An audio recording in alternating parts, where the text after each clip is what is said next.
on September 11th, 2001, I was assigned to the New York City Police Department's Emergency Service Unit. And I got down to the Trade Center just after the second tower collapsed. And we searched all day looking for survivors. Well, we regrouped after the second tower collapsed. We were all told to go to City Hall Park, my unit anyway, and which is kind of like the SWAT and the rescue team of the police department.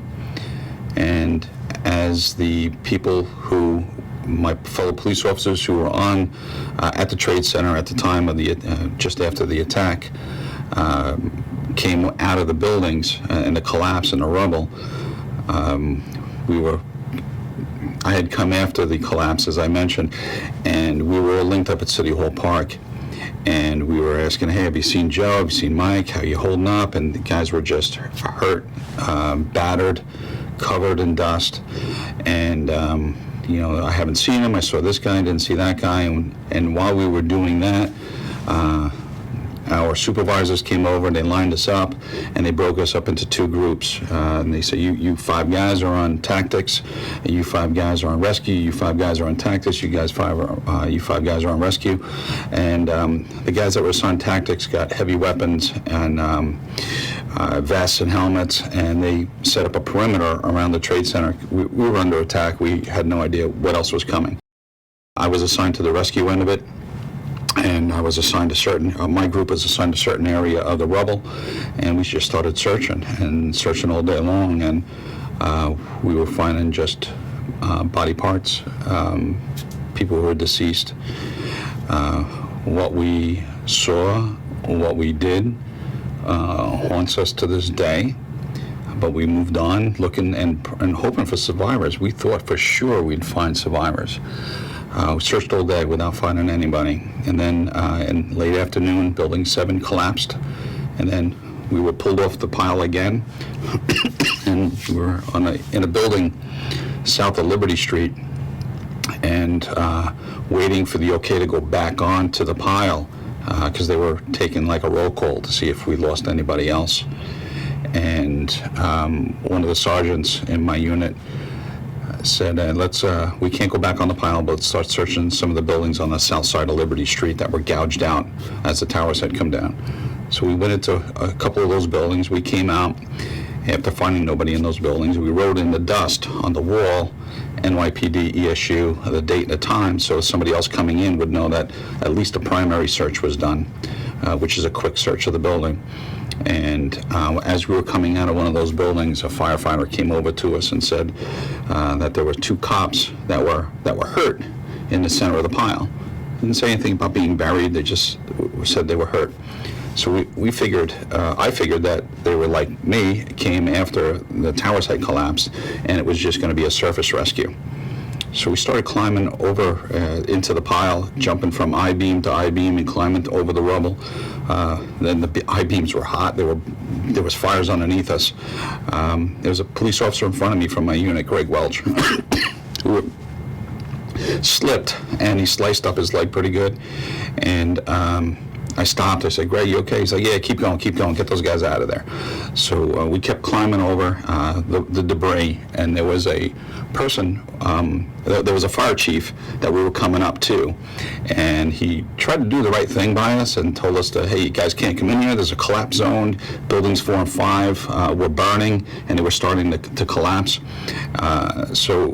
We said, as we're approaching him, we said, we just got 2 cops over here. We're going to grab them. We're going to get them out of there. We'll be out of here. So we kind of blew past him a little bit, and there was a gentleman, a person, waving a flashlight. Could have been the Pope. I have absolutely no idea what he looked like at the time, who he was, or anything, because of the dust and the smoke, and it really didn't matter. I just assumed that flashlight was where we needed to go, and we were right. I get up next to him, and I said, hey, what do you got? And he says, I got 2 cops that are in this hole. So I had an air pack on like a firefighter wears, and I had my gun belt and a rope harness. I climbed down into this hole about the size of a manhole, and there was a former Marine inside that hole. And he says, yeah, there's 2 police officers down here. I can hear them. I can't get to them. So former paramedic Chuck Sirica comes in the hole, and one of the guys from my team, another police officer, Patty McGee, comes into the hole, and Chuck Sirica climbs down into these very small openings. He says, let me see if I can get down there to him. He climbs down, and he yells back to us, you can get to him from here, but you're not going to fit with all your gear on. So I take off my air pack, I take off my rope harness, and I take off my gun belt, and I know that having my firearm with me wasn't gonna help me. I'm not going up against in a robbery. I'm not going into a shootout here. I'm just going into a rescue. But taking that gun belt off, I had the feeling that I was gonna die there. As I'm climbing down head first at about 20 feet, going up and around I-beams that were incredibly hot, pulling myself through the tiniest, squeezing myself into the tiniest of openings. I was saying to myself, to my boys, my two boys who were 6 and 9 at the time, I said, take care of Mom. Make me proud. Do your best in school and life. And I apologize to them for getting myself killed and for dying there. All the while through that climb, that's what I was saying to myself, to my boys. We get down to the bottom where Chuck was, and we had to we turned to the left, and Port Authority police officer Dominic Pizzullo was buried from the chest down, the waist down. He was slumped over. He was dead. He was up by this elevator shaft. And then we went 10 feet by him, and then came back another 20 feet or so back, kind of like in a horseshoe shape, again climbing over and through the tiniest of openings. And you could see Will Jimeno, Port Authority police officer Will Jimeno. He was laying on his back, and in through this tiny opening, and you could see that he was in pretty bad shape. He looked like he was poured out of a dump truck. He was completely covered in rubble, with the exception of his right arm and his head. Chuck and I took turns working on Will, and the area that we had to crawl into was no bigger than the average chair that people sit on at their dining room table. We had to crawl in on our sides, and only one of us could go in at a time. We crawled in on our sides and kind of pulled ourselves in, clawed away at the rubble, and any rubble we could free away from Will, we would push down along our chest to Patty McGee, the other police officer that came down with us. And he would take that rubble and he would throw it down the elevator shaft. And while we were digging on, and Chuck and I were alternating on Will, you can only stay in that environment for a couple of minutes because of the choking smoke and the dust. There were times we were face to face with Will, and we couldn't see him. We were coughing in the hole, we were dry heaving in the hole, and while we were working on Will, Patty was digging a way out from where he was, and the guys from the top side now, all the rescuers that came topside were digging down to us. There was no way that we could get Will out the same way we came in. So as they were doing that, we were working on Will, and the Marine was up above us, and he was digging his way down to us, and we asked him to stop because the debris was hitting Will in the face. So he stopped. We continued digging. Will was he was in some pain, and he was saying that his left leg was hurt and is pinned. And we were joking in that hole that we were pulling on Will and we couldn't move him, and we're like, yeah, sure, it's got to be the fat guy, right?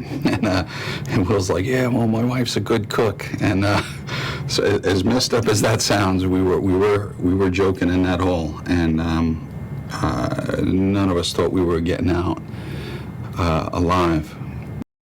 Will kept saying, you got to get to my partner. Don't worry about me, you got to get to my partner. And I'm looking at Dominic Pizzullo, who's obviously deceased, and I'm saying to myself, Will doesn't know he's dead. So, and I didn't want to tell him. So I said, Will, we got to get you up first, then we're going to work on your partner. And he's like, I don't care what you do, you get to my partner. Don't worry about me, you get to him. So we're working on Will. Now, get the air pack out from beneath Will, trying to pull him out, can't do it. All of a sudden we hear somebody else talking, saying, hey, you know, guys, how you doing? And I'm like, who's that? And Will said, that's my partner. I said, well, and I pointed Dominic down below us, behind us, and I said, well, who's that? He goes, that's Dominic, he's dead. I'm like, I said, who's your partner? He goes, it's Sergeant John McLoughlin. And I said, Sarge, it's Scott Strauss, and I know, I had met him before through training, and he was friends with my partner in the police department as kids. And I said, Sarge, as soon as we're getting Will out, we're headed for you. So hang in there. He says, all right. He says, I said, how you doing? He goes, I'm in bad shape. And there were times where, during the rescue operation, that Sergeant McLoughlin would fade out and wouldn't answer and wouldn't talk to us. And we thought he passed away. These guys were buried hard and buried deep and terribly injured, and we didn't think they would survive the rescue attempt. So we were working as fast as we possibly could, and Patty kept calling Sergeant McLoughlin Irish Eyes, and he's like, hey, Irish Eyes, you with me? You're with me? And we wouldn't hear him. And then that would upset Will, and Will was like, I told you, don't worry about me, get to the sergeant, he's not gonna make it. So then all of a sudden I look back to Patty, I'm like, Patty, don't say anything, don't rile up Will anymore. And then Sergeant McLoughlin would come back. I guess he was fading in and out of consciousness, and he would come back, and he's like, I'm still here, I'm still here. So I climb in as best I could on top of Will, and I see with a little flashlight, so all the tools we had were our bare hands, and I had a little flashlight, and I could see that there was a cinder block wall that was pinning Will's left leg down into the rubble, and I tried to scrape away the bottom of the rubble, maybe to get his leg out from underneath it, and nothing was working. So I crawled back out, and Will says, I asked the guys, I said, I need an air chisel to try to chip away the cinder block wall, and that while they're trying to get me some equipment from up above, Will says, cut my leg off. I go, well, I'm not cutting your leg off. He said, cut my leg off, you gotta get to the sergeant. He's gonna die if you don't get him out. I said, well, I'm not cutting your leg off, I don't have anything to cut your leg off with. And then the Marine up above us, it slides down his Marine knife, and he goes, here, use this. And I'm like, oh. Will says, yeah, use that, cut my leg off. I go, well, I'm not cutting your leg off, we're gonna get you out of here in one piece. So they passed down this heavy battery-operated jaws of life that we use to cut open car doors for people that are trapped in car accidents. And I take these jaws of life and I'm pushing them over Will's chest. I'm fighting him through the small opening, and he's in some pain, and he's letting me know that he's in pain. And I just kept apologizing to him for hurting him. And I said, well, I'm sorry. He's like, don't worry about me. Don't worry about you. Get to the sergeant. Do whatever you have to do to me. You get to the sergeant. I get the tool into his left side, I climb in, I squeeze in that little opening, and I'm crushing Will, and I'm hurting him, and I kept apologizing to him, and I'm leaning on top of him, and I slide these jaws down into what I think is the right spot to lift that wall off of him, and I back out, and I go back to where Chuck and Patty are, and I say, guys, get out of here. I have no idea. When I operate this tool, I have no idea what's going to happen to it, what's going to happen to us. And I have no idea what it's lifting and holding up. And if something bad happens and we end up getting crushed, no sense of us all getting killed. So Chuck and Patty said, well, we're not leaving you. We're staying. And so Will says, how about stop talking and get me out of here? So I see that there's a piece of rebar crossing his foot, pinning his foot down. And I couldn't reach it. There's just no way I could reach it. And Chuck came in to where I was, and I'm on top of Will, and Chuck is trying to grab his pants leg, and there's just no way I can move his pants leg or yank his leg out. So I asked Patty I said, Patty, you have something there that I can lift this piece of rebar up? I don't know. Obviously, he found it in a pile of rubble, but it was the perfect length. It had the perfect bend to it. It was a piece of rebar, and he sent that in to us. And I was laying on my stomach on Will in this crushed little opening, and I'm reaching down, and I put this piece of rebar in, and I lifted it up, and I tried to grab his leg, but I didn't have the strength or the leverage to do that. So Chuck came back in, and he was reaching as far as he could, and he grabs his pants, and I said, Chuck, as soon as I lift it up, you're going to grab his leg. So he's grabbed his leg, and Chuck is pulling on Will's leg, pants leg, and we finally get him out. The building was on fire. I forget if I mentioned that to you, right? And they told us to get out. The buildings 4 and 5 were on fire, and the firefighters up above us were saying, "Hey guys, get out! Get out of there! We got to get out of here. The buildings are collapsing on top of us." And Will looks at me, and this is before I had gotten the wall off of Will's leg. He looks at me and he says, "You're not leaving me, are you?" I said, "No, Will, we're staying. We'll get you out." And Patty and Chuck were like, "Well, we're not leaving you, Will. We'll get you out. We'll get you out of here." And did I want to go? Yeah, I wanted to get out of there.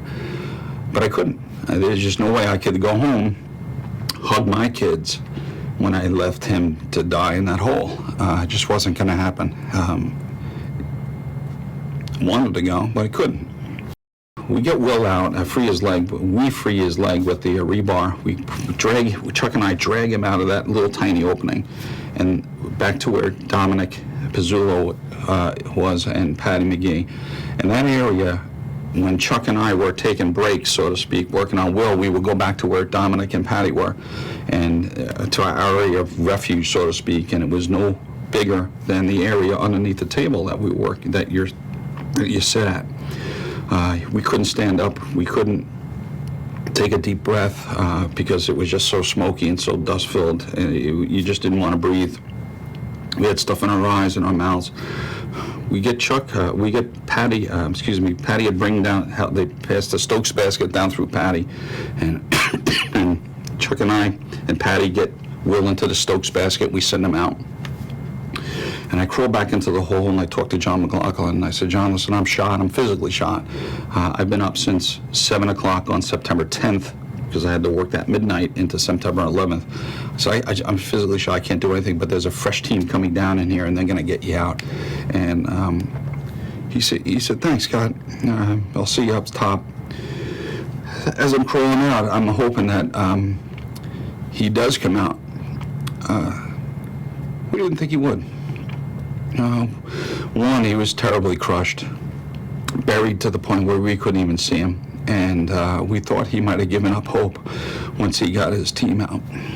I get up topside, and all I wanted to do was take a deep breath and stand up. I get off the pile, and I went to Bellevue, got checked out, and I got out of the hospital about 11 o'clock in the morning.